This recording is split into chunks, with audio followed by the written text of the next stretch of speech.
Hello friends, কেমন আছেন সবাই? প্রবাসী জীবনের একটি ব্লগে আপনাদের স্বাগত জানাই। আজ বৃহস্পতিবার, সকাল এখন 7টার মতো বাজে। আর এই যে সকাল সকাল আমি এখানে যে আটা ময়দা সব নিয়ে বসে পড়েছি। আজকে আবার এখানে একাদশী, তো আমি তো এমনিতে একাদশী করি আর আমি ফল খেয়ে বেশিরভাগ করি, কিন্তু এখানকে আসলে আর ফল খেয়ে হয় না, এখানে রুটি করতেই হয়। কেননা এখানে বাবা মা ঠাকুমা সবাই মোটামুটি একাদশী করে, তো সবার জন্য রুটি হয়। সকালবেলা রুটি হয়, দুপুরে ডালিয়া হয়। তো আমি ওই জন্য সকাল সকাল একটু আটা আর ময়দা নিয়ে মাখিয়ে বসে গেছি। আর তারপরে হচ্ছে কালকে যে বাড়িতে লোকজন এসেছিলো অনেকেই, তো তারা কিছু কিছু বাড়িতে আছেন, তো তাদের সকালে জলখাবারের জন্য আর একটু বেশি করে একসাথে মাখিয়ে নিচ্ছি। ওনারাও খাওয়া দাওয়া করে তারপরে আবার বাড়ি চলে যাবে।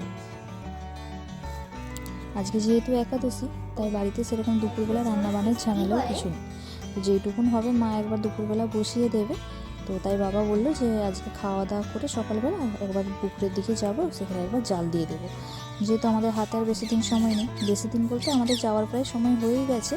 তো কাল বাদ পরশু দিনে আমাদের টিকিট, তো আমরা চলেও যাব। তাই বাবা বললো যে আজকে পুকুরে একটু জাল দিয়ে দেবো, কেননা অনেকদিন পুকুরে জাল দেওয়া হয়নি, এই কয়েকদিন ঝামেলা চোটে আর দেওয়াই হয়নি। তো আজকে জাল দেওয়া হবে। তাই খাওয়া দাওয়া করে তারপর সবাই ওখানে যাবে। চলুন, বলতে বলতে আমি এখানে রান্নাটাও বসিয়ে দিয়েছি। রান্না বলতে এই যে পরোটা হবে, আর ঠাকুমা এখানে যে কুমড়ো কাটছে তার সবজি হবে, আর আলুও ভাজা হবে। তো চলুন একটা একটা করে রান্না করে নিই।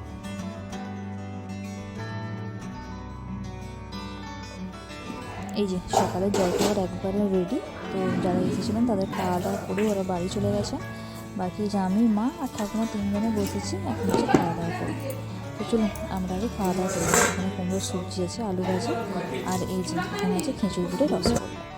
তো খেতে না খেতে এই যে দেখুন, সেখানে তো বাবা অনেক আগেই চলে গিয়েছিল। তো এক হাঁড়ির মতন এসে মাছ নিয়ে এসে ঢেলে দিয়েছে। আর ঠাকুমা এদিকে বাঁচতেও বসে গেছে। আমাদেরকে হাঁড়িটা দেখায় কতগুলো মাছ। এইটাতে আছে কই মাছ, মাটির পুকুরে তো অনেক কই মাছই বেশি হয়েছে, ওই জন্য সেইটাতে কই মাছ রেখেছে জল দিয়ে। তো আজকে তো আর এতগুলো মাছ তো আর ঘরেও খাওয়া যাবে না, কালকে বলে বাজারে দিয়ে দেবো। আর এইটাতে আছে ওই ছোট ছোট যে মাছগুলো আছে জানি না, তো বেশ কিন্তু বড় বড়ও আছে তার মধ্যে, তো সেটাই এখানে রাখা আছে।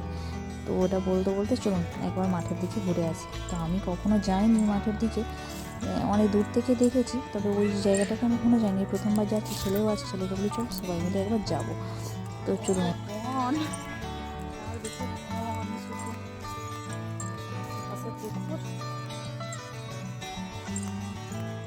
এই যে মাঠের পুকুরে চলে এসেছি, দাঁড়ান একবার সেখানে যাই।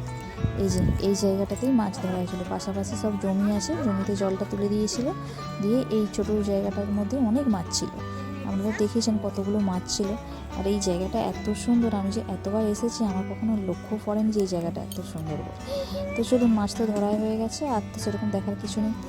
চলুন তাহলে ভিডিওটি আজ এখানে পর্যন্তই, দেখা হয় পরের একটি ব্লগে। ততক্ষণ আপনারা ভালো থাকুন, সুস্থ থাকুন, নমস্কার।